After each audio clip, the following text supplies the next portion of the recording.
fuafa o le tamā ma le alo ma le agaga paia ia faatasi i le alima outou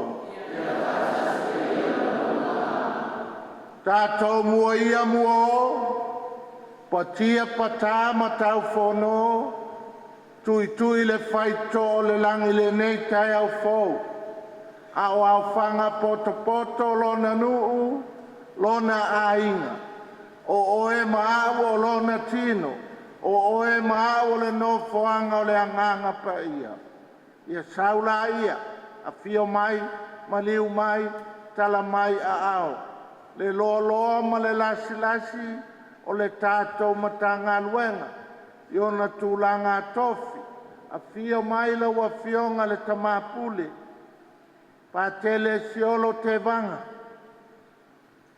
lenei tae au fou afio mai le aufaigaluega galue fionga ia keneti ma le faletua ia pesio fionga ia kelemete ma le faletua ia mele a matalia lenei taulaga vae ma lima le tala lelei i le tatou matagaluega fio mai tupu ma e le nofo atofi o le afioga le taitaifono ma loutou laulau e taulamua auā le alu i luma o seo tatou matagaluega nofo atofi o ekalesia ma le falelua o sa fotulafai mafaga ma liu mai su mai tala mai aao le loaloa ma le lasilasi o i kaposa lea oi afio mai lau afioga sista tulili auga faapae le lagi taulamua seo tatou laumua tagata telesia nei ia alo mafanau aʻoga e momoli lenei taulaga paia le gata le afioga le tiakono ma le tiakono ae mo tatou fanau aʻoga ia a matalia foi lenei tausaga i aʻoaʻoga ia paʻū le kalasia ma le faamaniaga a le atua i lenei tausaga ina ia tatou toʻaga e fai me aʻoga usitaʻi matua usitaʻi fai aʻoga usitaʻi a sister tulili ma sister francis ia mai la ia kakou poʻele oi lau fioga te akogo lota ma le faletua tinā lava na asiasi gasegase ese le lua toa i lua pito laau i totonu seo tatou matagaluega ia o le poga o kakou e le kaimi kakou ke paie ai e le kaimi kakou ke augakā ai e le kaimi mamafa ai le kakou gagaga e fai le kaimi tatou te ifa ai le lata ma le eio ia fai atu i le atua e faamagalo i tatou avea i tatou o suli o ana sakalameta paia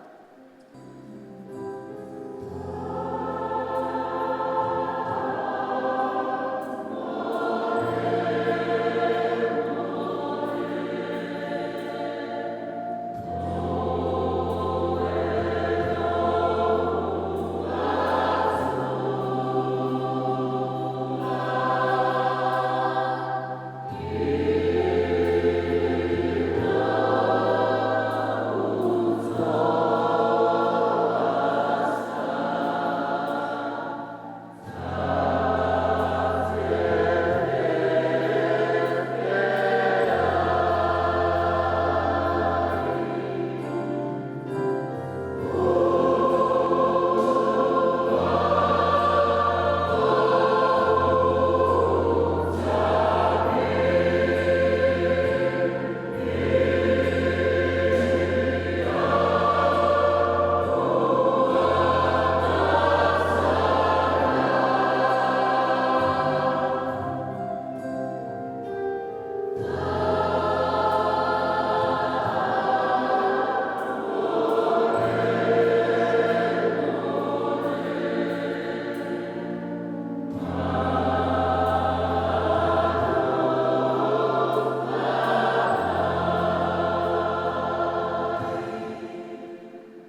alofa mai a tei tātou le atua e ona le mana uma, pa mangalo tātou mai a tātou angasala, ma tai tai tātou i le ola e whāwawau. O le vinga i le atua i mea au pito alo.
Nei le aso tā ua, e le sauso o le kālena.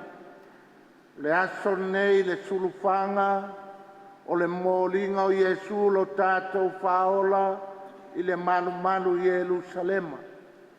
O le esi foi ngō le aso nei, o le aso o mōli sela. O le aso e tātou au tilo tilo ai, i le tātou baptisonga.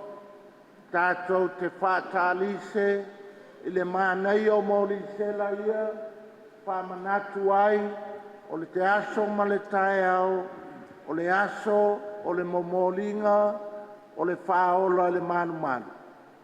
Tātou te whamanatu ai foi, le momolinga o tātou e tātou mātua, i le sakalameta o le baptisonga. Ia tātou te tālo.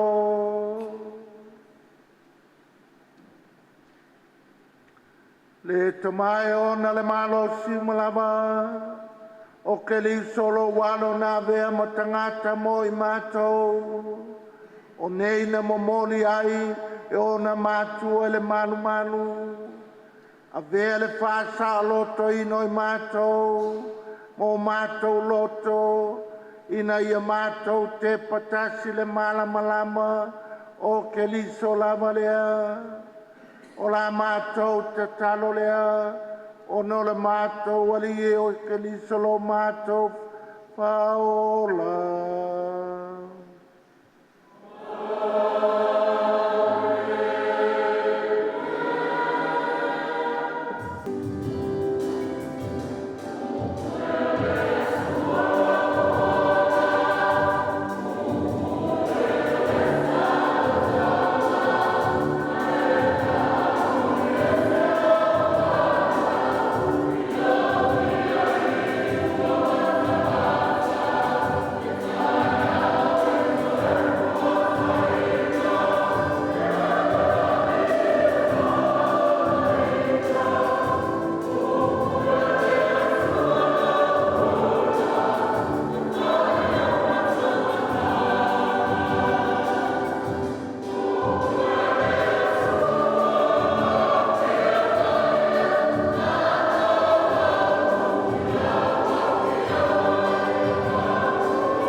Folanga maua mai lea ia malaki lona mta upo tolu.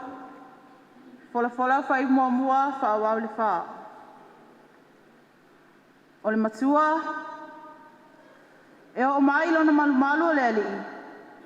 O le wasa ilia e auto. Fauta o te tui nātu lau sāwali. Nā te saunia le ala i o uluma. E whapua se i fo iona o mai lona malu o le ali. O le wasa ilia e auto. O le angelu lava lea o le whiangainga. O le ua auto nau iai. Fauta e a whio mai lava o ia. Ua whetalai mai ai le ali i o au. Au ai se na te lava tali le aso lona whio mai. O ai fo i se na te tūlai pe a whaalia mai o ia. Awa o ia e tusa ma le afi a le tunu auro. E tusa fo i ma le moli a le te ofu. E no fo ia o le tunu ma whamama i le ario. Nā te whamma ina le whanaunga a levi. Nā te whātea e se fōi le ele i ate i lātou. E pei o le auro ma le ario. Lātou te abatuai i le ali i le taulanga. E whai i le amio tonu. Ona maali e lea i le ali i o le taulanga i uta. Ma Yerusalema. E pei o aso le vavau. E pei o tausanga ana mua. O le upu a le ali.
O lona lua o folfolanga, mai le tuse e peru lona mata upu e lua, a o lona frai upu e sifulu male fa a wau i le sifulu male bali.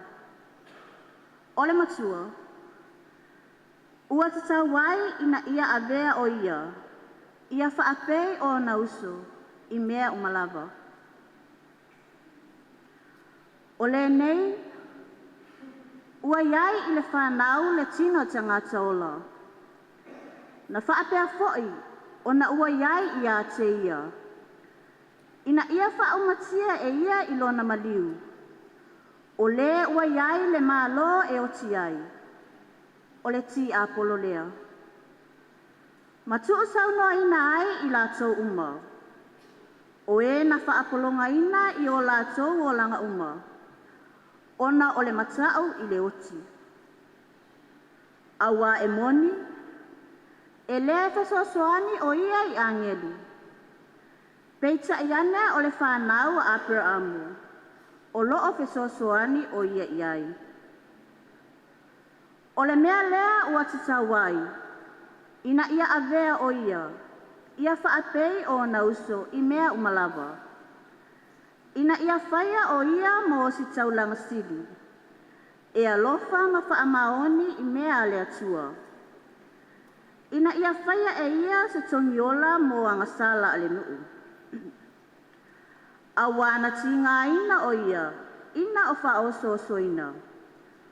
O le mea lea ua mawhaiai o ia o na fesosoani.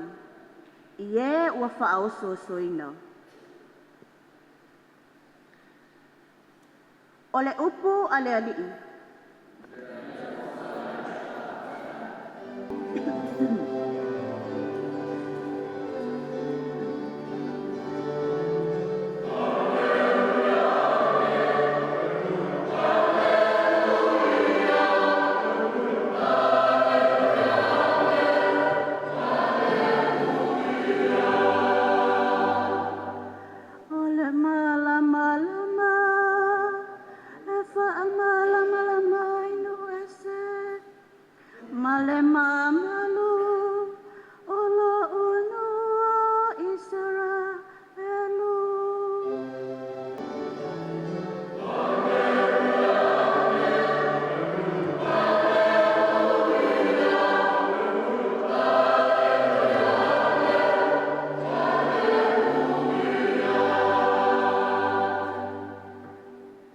Fatasi le lima o tau.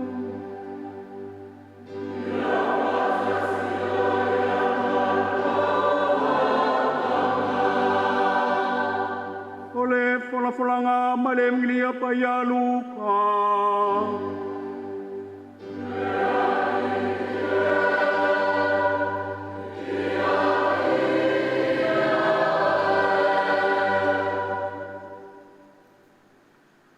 Matau pe lua.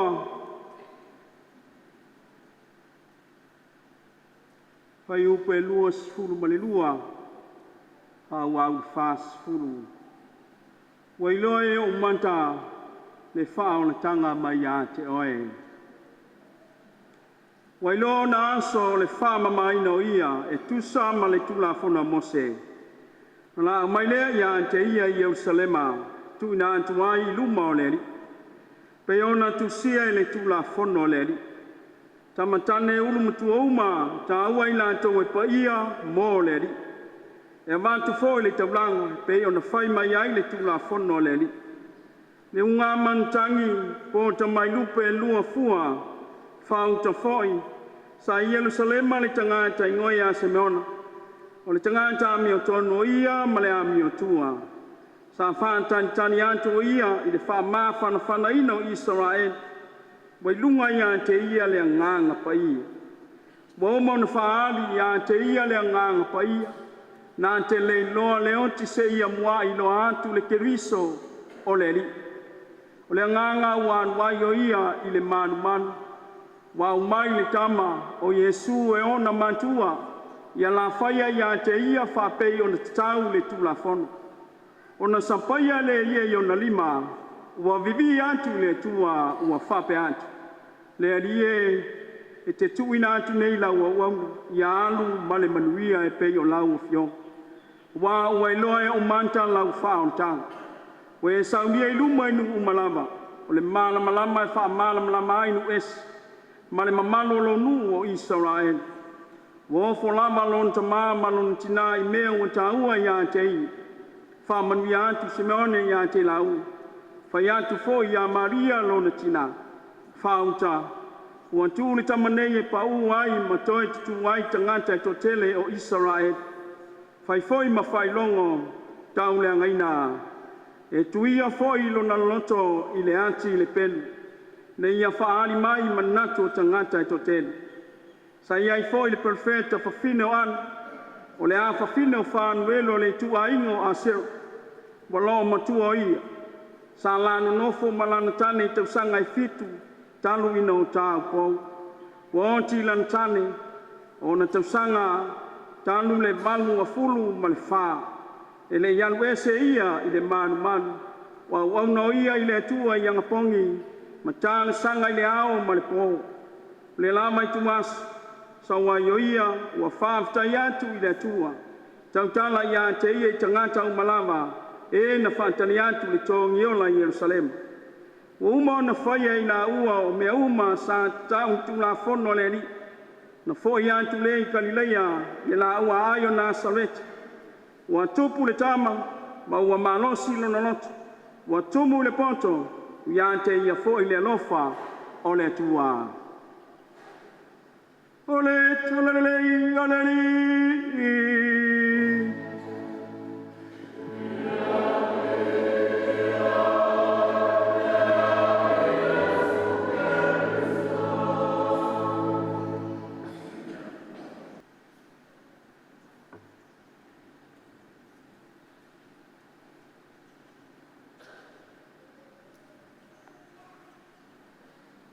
On sai mail ka ko kangan wenga alo kango e ko limilo i ko rewind le kala wo le bon ko silafia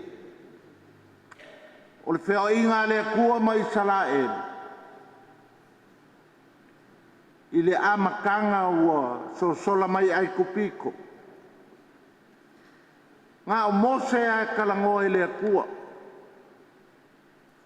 alu Mose kalango ile ko alu lungo le maunga e lo o fie lava le ngu ua saule kua e saule afi le mafui le lolo le makangi malako lola ia o la ua kakalangoa le kua mamose e le mafainga o Israelo i ele afi e ka ofi ai e o aku a ngaka i ele mwhainga le whanga umerika ko sangkua lio i kongo manu manu inga ua whau fo ele manu manu i Jerusalema nga kui i le sangkua lio e ako la awa le whengainga e le o ai ka ngaka o nganga a maka mai le wheo inga Mose ma le akua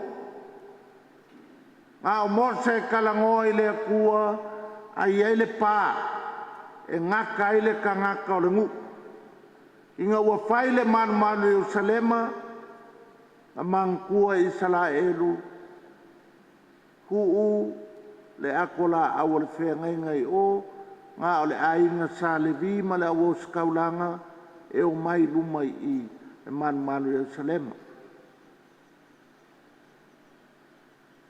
ko e alu lole umalo Mose vai kai mo perfeka le luai perfeka o Elia anu le Elia su ele ku le maunga ma ku ilu mo le maunga ki kila ko Elia o saule afi mai ia le o sau ko inga e laku le afi ele o laku ai le kua laku le mafui e le o alaku ai fo i le kua. Sau le makangi, piu e lia e maka maka. O whapele o lia, we. O le ala wa kuku e lia le wa uma kume masangi e isala elu e fio ele ko e lunga le mau. Ai saulo le savali le savili angi mari. O kei e lia le au kilkilo o la le sau ai le akua. Famai leo e lia woya. A woya. Wa sui kanga. Wa sau le kofi mali. Wa fio mai ai lo wa kua. Le whenga inga fōu, pe o le evangelia le so. O le kū ma le anga i whangua i ukaia. O le mea lofa o le pepe fōu. Po whea lava e ngō foile i sala elu, e alu e momori le kamaikiki, e o mākua e ave le kamaikiki. E momori le malu i Jerusalema. Mea ngā leanga whai e Maria ma Iosefa, e iai le kai aore ngei. Momoringa o Yesu le manu. Ka kou ke whaakonga aku ai.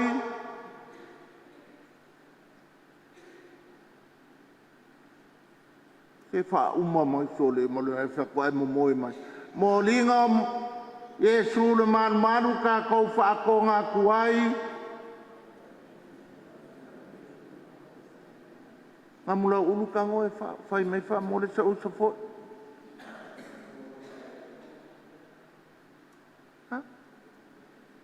Mo ringa o Yesu le manu le longa whao miske lio, tātou te moli atuai. E mawala o lima sfuka lape a si whan lelo a ao e kari mai, ia whangaua Maria. Ku whakase o lua inga ka i lima sure se lau ka la pe asa kalu si e se lua ka.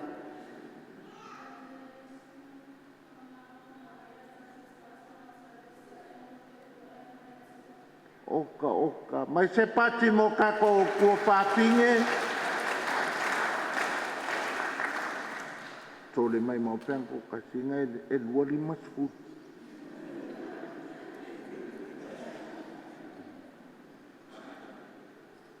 Patonga tuai le ola ustai e le folasanga le tua. E lua mea ngā kupu le mōringa o Yesu. O le miracle. O le vāvenga e ko lua. O le koia inga ma le lo makua. O le māngai o le evangelia ma le mōringa o Yesu. Ngā kupu le vāvenga. E le kupu in kamaiki o le au kalavau. Ngā kupu le makua kausi.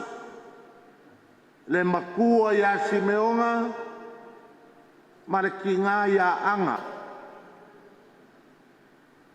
Fia sfurkausanga o maliur ko o lua o anga, paulanga me whainga momori ia le manu, e kapenga, e saru, e kakalo, ma ngapongi, le almea ngā kurikuri e anga, o ke fia wa ai o maka i le akua. E fia wa ai o maka i le akua. Simeonga ngā polo mise le akua, e ke le kuua lo kingo le wa ngā wa lua whekaui ma le Mesia. Mea ia ma ngai ngā kupu le so. Fea mea wa le koe sau le akua le afi. Le mafuie. O le koe sau foi le kua ia e ria le sabili. A ua sau ina ua liu tino tangata le upu. Ua sau le kua i longa alo. O uma le whengai ngā kuai o le kula fongo, o le pelo wheka. A ua sau i longa alo. Le alanga momoli longa alo le manu le so e kukupu ai vavenga ia. Le ale vavenga whamai Simeonga woia a mu ia lo matai a mai loa ue manolo wa lava lea wo wa ai au maka i le whaolakanga. Whamai anga o ke pese fia ma oli a wā o lau kakalo ma lau anga pongi kausanga e fia le ua kari mai lau ua kua ua waai i le whaola. Ia kuulo i kua mea ia, kuulo i kua mea o le kuspa ia ma le ka ko o mailo ia oktopa loka maki. Matu ae, o le a ea se o onga o ngei whaitaunga mō tātou. O le fesili anga e kaunga ko whaia iaso sa uma, ma aso o le a le winga o le upo o le akua mō oe ma. O le aunga nganga ma fuai le surufanga ngei. Mo mori Yesu kupo ele wawenga ia Simeona ma ana. O le koi inga ma le lo makua.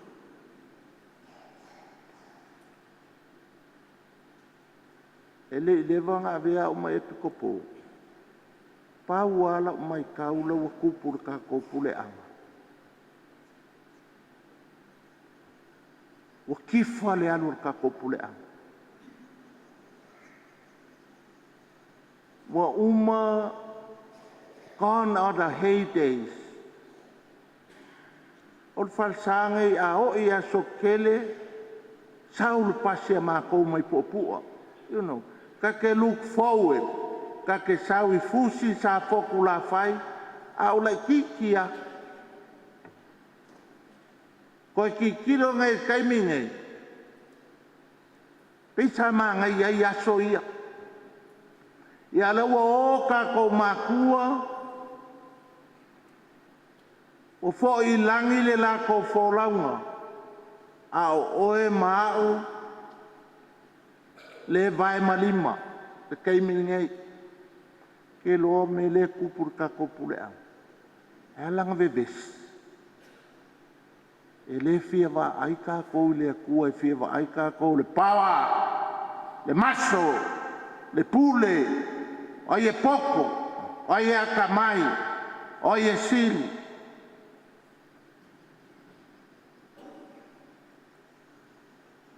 Ka ko malu nge le pikole le fai pese ma lepe fo ile le la au wai kei mo le miso ngalo fa ko kua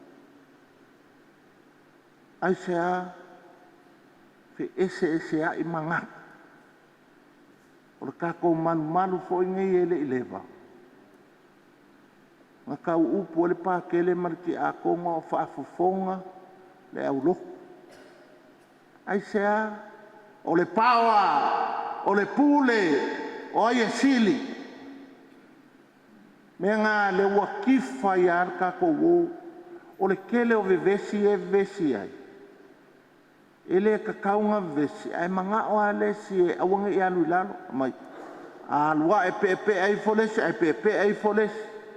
Le ale me fua mai, e le fia va ai po fea, le tō whāma le uta le akua.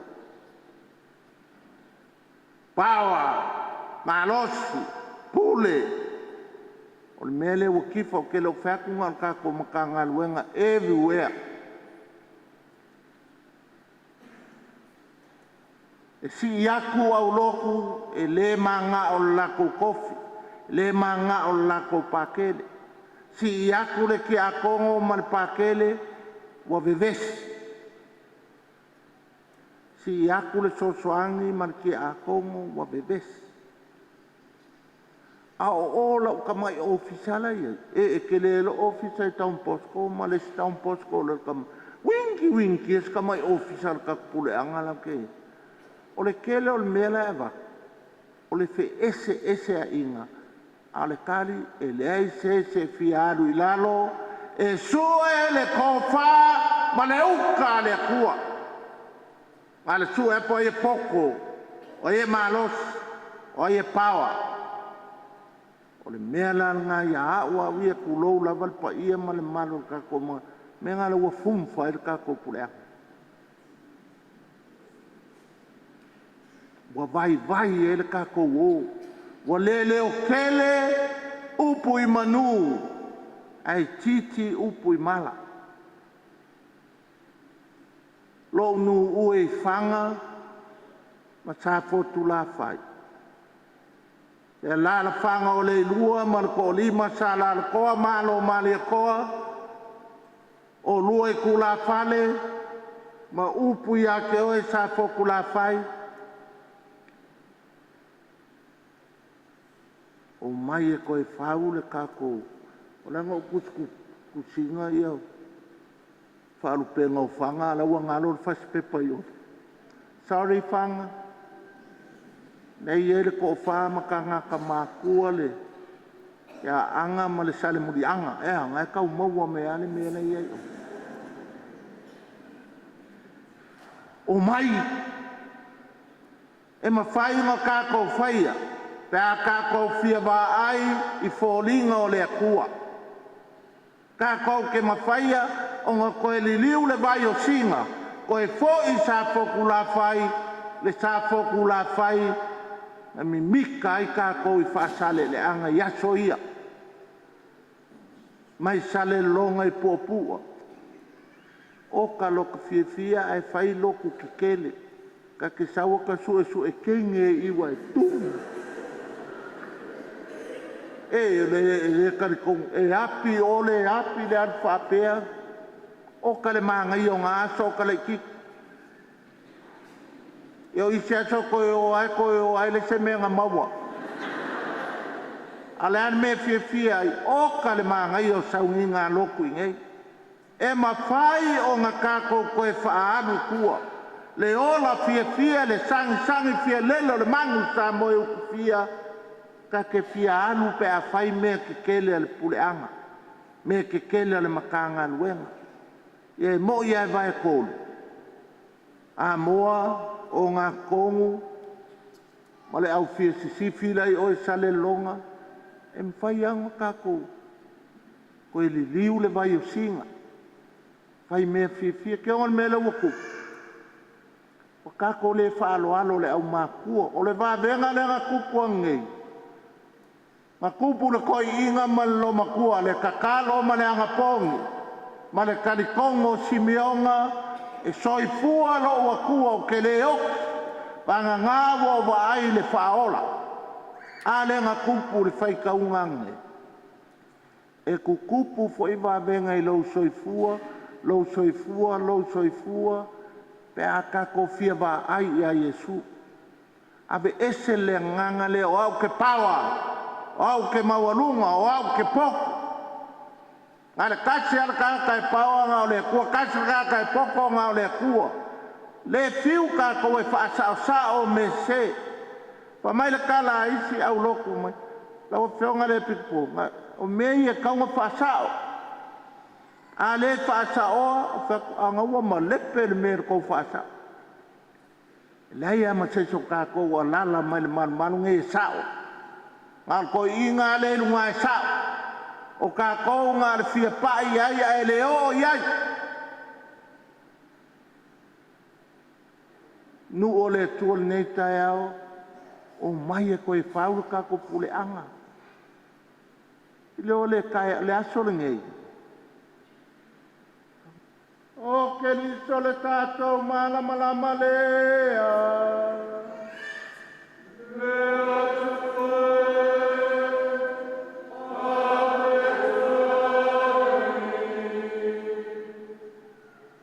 Langa pai ngoa le asangi o le asao mori sela. Whamangaku ai le mori no Yesu. E whamangaku ai lo kākou papkisonga. O le asor kākou papkisonga. O le asor kākou papkisonga whamai pākele. I le makua ma le makua kausi. I ngā wau le sela. Receive. Le malama o Keliso. Ka kou o mau papkema, wa lewa ngā kiu whaamakala o ai le kua i le malama. Ngā kafa le malama ia ka kou le asor ka kou papkisonga. O ai le malama o Keliso. O le aunga ngā ngeia sa. Ka kou koe o e mai le malama ka kou whai mea ai. E mwhai enga e kikilo i oi maka, o lo uso ka ngaka fai mai I love you. I love you. Ki kilo o kako e kokoa i e pea pala wale. O langi pala wale fa pea o e ngai ke koa. Fa pea limo le kua mai. Fa pea lumo le pusok. Ai kako ke pala ai e ke fai aku i lo uso po lo kua ngange po lo kua finge. Brother, fa mangalo fo i. You know, look in the eye. Pa mangalo fo yo ulangonga. Wakako pala ai e faile menga. Ar kako ko ar o mai ai uma mele sami ma mele ko nga bau. O kar kako ko. Alo ai uma for sama ai uma. A se upu ilo musu ilo ko lua ilo kama kenge ilo kama po lo mam po lo dad mam. Sorry ang ngafi lo leus ka. Kwa kako pala ai ai fai ka mai menga. Ai misa lo. Ai lo awu sipi. Elai ngasif. Alfa mele ko. Mai Lai mangsif. Le nuo le tua le nei aso. Le aso lo tato baptisonga fa mai e Yesu. O le lo ma lama lea. O la me alofa lea. Me ngaka ke o le baptisonga ma ave ka ko morisela. Sa fokula fai mafanga. Sorry wa umi ke le la ulaunga. Mai ma wepe anga le ise silo koe fai ke lo ya se i o ngange. Awa lava ia upu. Koe a mai le mala malama o ke liso. Kako wola ai wa ele le kifa koe le lei kako. Kako loko koa e fau a inga. Fau kako kwa oi. Fau le kako piko ngu. Fau le kako au loko i ngei malalo. Ele sanga sala lo walu e pa mau popo la we kalesia la au fai pese mafkanga kinga fanga wa Maria la kalmisa ele sanga sala pe alu e pa mau popo menga ai ke anga sala pe alu e ke lo fo le fingela le wola e ke lo e ke anga sala pe fai kakala ele sanga sala lo fai mele lei e ele me kupu ai e ke I oe waiva ai le kua. The good you do to each other comes back and embrace you. Mo I ala kala. O mele le ke fai e lo uso e lo pikongu e lo e kalesia e ka milo mea ko e paka oe. Ale pa tufo. O le leanga ke fai e ko e sawa a moki oe. Mo I foi ala kala le pelo pa ke le Moses. So a fortama le alo ma le nganga pa ia. Tato tutu lai mo tato talo sanga pala waitele.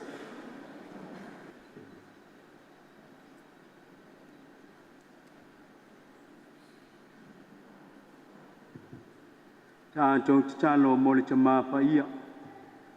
Ope Francisi Momoa. O tu mai le langi le tofa. Dangalo le tua ina ia tai le kalesia. Tai I le long tomaulang. E mesele angalof. Ia moni fa antuntua. Ma ia tele ni ngang. E fo ina antu lo antu soifua awale tua. Malana ngang wenga.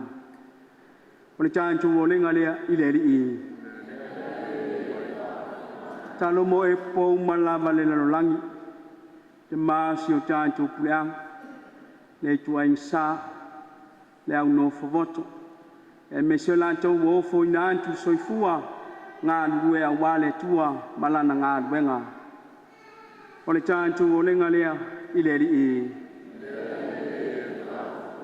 talo tai yo so tantu malo tai yo nu tai yo ainga tai yo so sfala potong ye le moni man fa mauni ole tua tau a mea ni tofinga taita.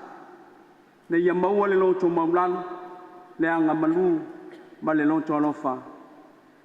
O le tāntu o lenga lea I le ri I. Talo yo tātou matua tausi, si o tātou matanga luenga. O so matua whawhine ma whanau. Whātau toria i mai o le tino, mo ta ngase thia i te tonu si o tātou atunu. Ia me se tonu mo to malawa.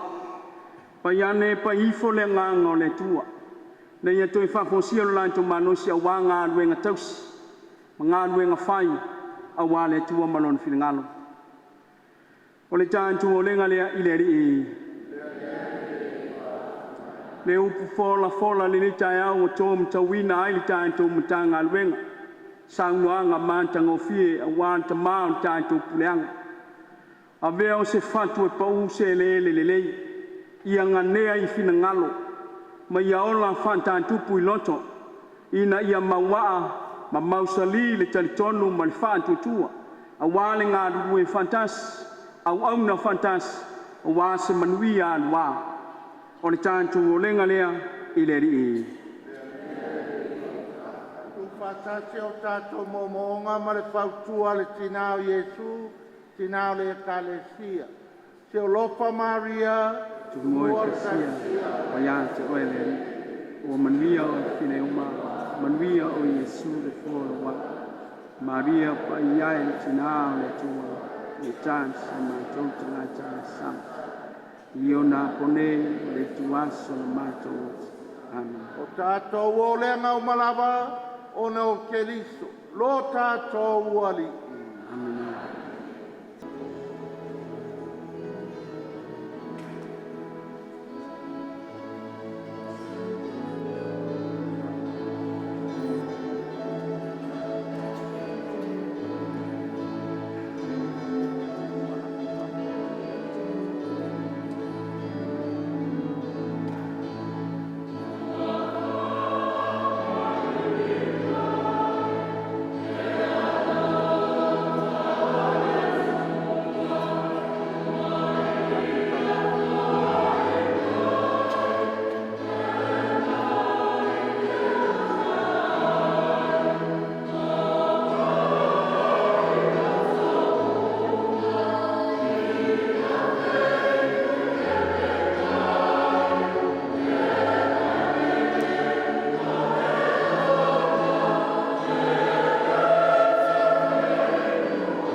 Nua le atua i o tau talo, na ia tali leia la tātou taulanga, e le atua le tamai o na le mana uma.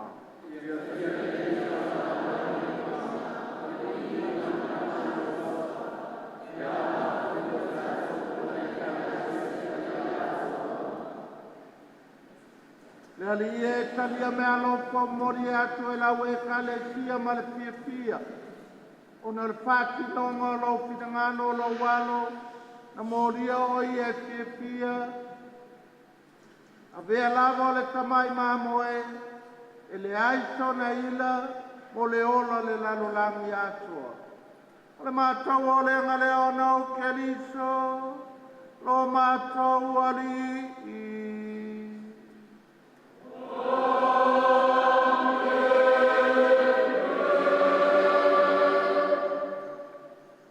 Ia fatasi le ali i moto.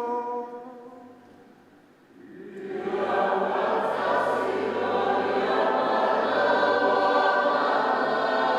moto. Ina sia i o tau loto.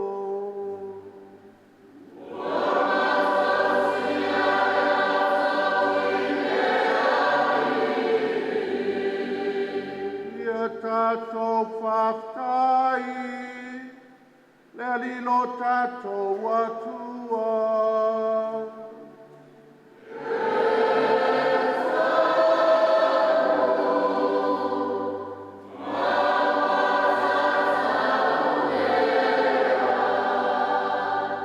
Le tamau le atua soi tua whawau e o le malo simalava, e mimita i mātou e whaftai ia te oe, ona o keliso le aso nei o lo walo.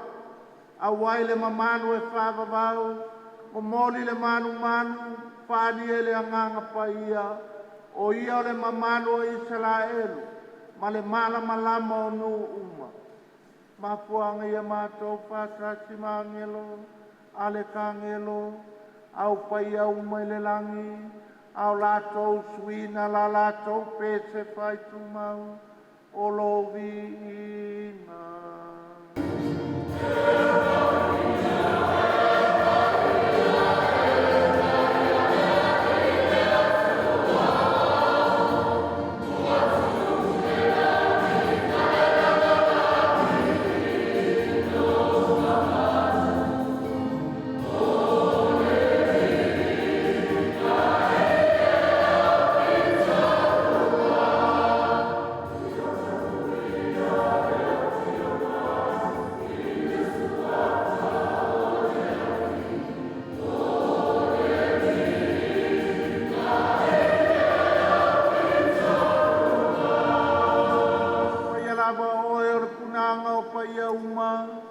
Awina mai lo wanganga e papa ia ni me alo ave ai lātou mo i mātou o le tino ma le toto o lo mātou ani o Iesu Kelis.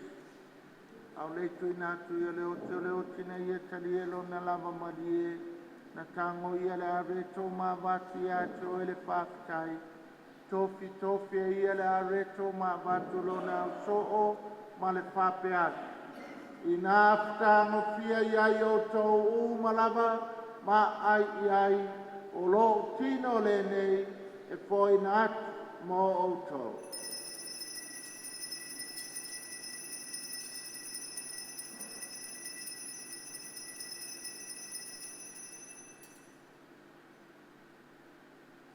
Ai ala tau maftanga na tango iari so e bati ha so e le papai ma le ina tua tule pulo na so o ma le pape atu. Ina aftango fia iai o tau malava ma feino iai o le ipule nei o lo toto.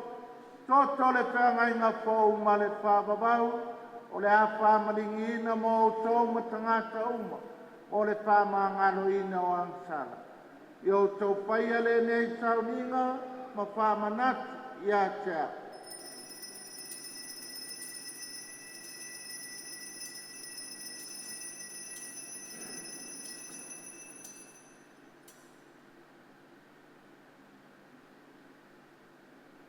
O le misteri o le whātua tua.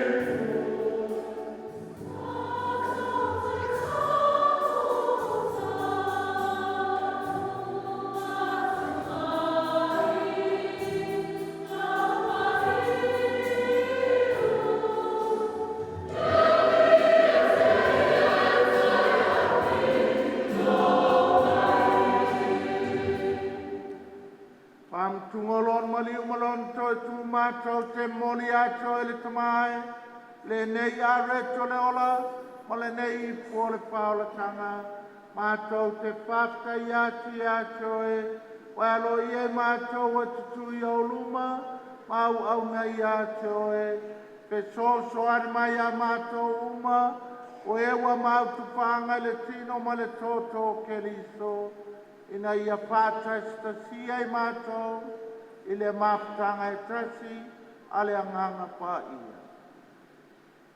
Le alia e mantua lau e kale sia o lo tape le lalolangi atoa, le ia mātou ola I le loko patasi, pala nsisi o lo mātou tu mapa ia, mo sese lo mātou ake pupo, ma le ntua I lo sauma. Ie mantua mātou uso matua whapine, po yantu lo lanto malo longa man whamoe moe to tua. Ie te lia I lātou patasi ki tangata mali ni uma, I le malama o la ufio. Ie ero po mai ante mātou umalawa na I mātou o ngā, mātou te wai patasi I le ola e whaapapa. Ma via tina tāu ko o le tua, I o sefu po ia o la nitane. Patasi ma la wāpa o stolo, sa ngātou lui lo mātou sufanga, le au po ia uma, o e na lātou whātino ina lo kini ngalo I tupulanga uma. Mātou te pia vivi I mpanya ne patasi, mai lātou I lau fio e lātou lo walo, o Yesu ke viso.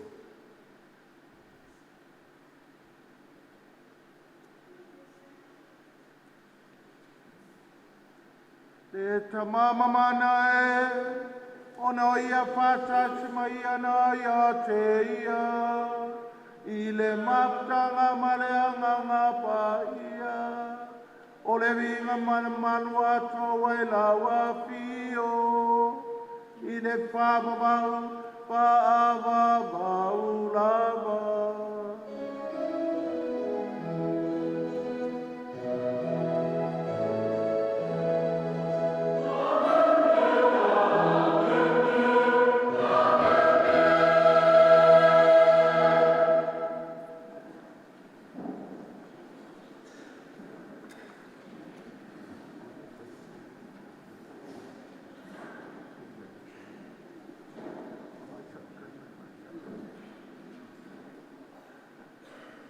Ia tātou talo male pālango lango le kama, le talo na o e ke liso mo I tātou.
mātou le pile muio mātou waso.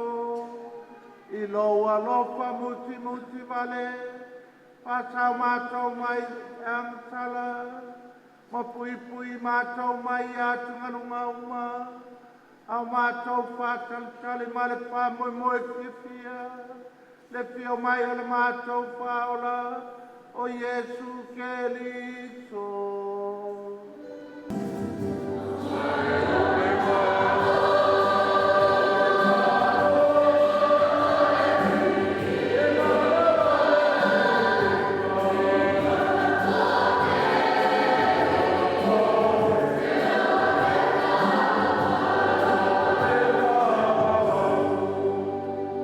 Ria Iesu ke liso ne whai atu lo au apostolo, o te tuati a te o tolo filemu, o lo filemu o te whai ati a te o tolo, awane Iesu le sila ia mātou angsala, a le whātu o tuora we ka le sia, au mai a mātou le filemu, le tase o lo malo, le awe e soifua i le whaavavau lava. Ia ia tau tau tu maule lofo o ke liso. Pātapa tangata i o talane mai whai ai, I love you more.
Pauta ia Iesu ke liso. Pauta i le na teve se anga sala le lalolangi.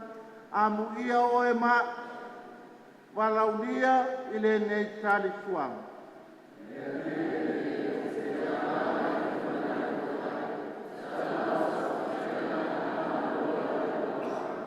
Vea tino martoto ke liso i maua o mai tātou le ola e whāpamau. Yes,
Le atua o mai alo ma whanau o le mātou mtanga luenga, ka pena mo a onga lua o lua lima, o oe malau angama e te whaau au lava i alo ma whanau o fio mai. A mai lau tanoa whapa ia whanau i lumo le sanctuari o nei, tupu maola, mo lātou mātua ma a inga ia i loa la ua fio. Look after them with your love and compassionate care, today, tomorrow, and always. Bless them in your name, le tama, ma le alo, ma le anganga pa ia. O aso le molingo Yesu le manman, nga umalo Maria ma Iosefa whakau le vanilla ice cream, o ai lako ice cream i me Yesu, whakau nko vanilla ice cream ngai veno. Ka uaku pe a musu māku e whakau o toa paka man makua.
Le aliene whātaunuina whamoemoe o Simone. No o teo ia sa ia o ina vaai matalia le Mesia. Ia vele nei tali suanga mala e whaatoto le leilo mātou tamau ainga. Saunia i mātou e whawheloa i ke riso. Pe a whio mai e vatu i mātou i le ola e whawawau. O le mātou ta talo lea o no ke liso, lo tātou wali i. Ia whawkaile whale lua o le kākou makanga luenga ngei, mā lo le kāpenga, e mea ngō pikinga, ia ku ia o aunga le upu ma le ukale sikia mga ia i o le kākou o whaipesi. Sile ake a pākele mai le o whaipesi ku whakasi. Ale makanga luenga i o whainkanga ku whakasi ngi mea le vai keimingi. Whafkai mor kai ala ma le a makanga o mea le lei kākou makanga luenga. Le le ku lua le kākou o whaipesi a sa foku le sau whainga o whaipesi al puleanga. Malo. Ia, ai whafkai le mawhaingo kamaiti. A ngalo o mau, o le asoro ngei, kākou ke whaaloalo ai, i mākua, ai meise makua kausi. O si meonga maanga, wa ova le mākua, e iwa valu les, a iwa valu ma le afa les, waila le mākua. Ia kākou whaaloalo le au mākua. Kākou waoli e le kiki awa kōkau kōko o mairi e kōngia. O anga sabad, kule ai kele, kau kipi le pinko i vea so uma. Whafkai a kākou le au mākua, o le māngaia e mo ia, a le ko kele o le au mākua e mamanu e kākou mea i e whai. Mā lo, an fwoi se lota ma le whaltua, le au wai e mamanu e kākou a inga. Ia au whai pese, a e pese, wa e kakalo whaakolu, according to Saint, o sanga koe o ngar kalanga. Tole, o whai pese le ilo le patron saint o whai pese. Cecilia kik sa foku, Saint Cecilia. O wala meu koe mau, ele whai pese pake. Ia angale alu salonga, ka ke ewa ia i. Ia whatasi le lima o tau. Whamanuia mai le tua e ona le mana uma, le tamā, le alo, ma le anganga pa ia.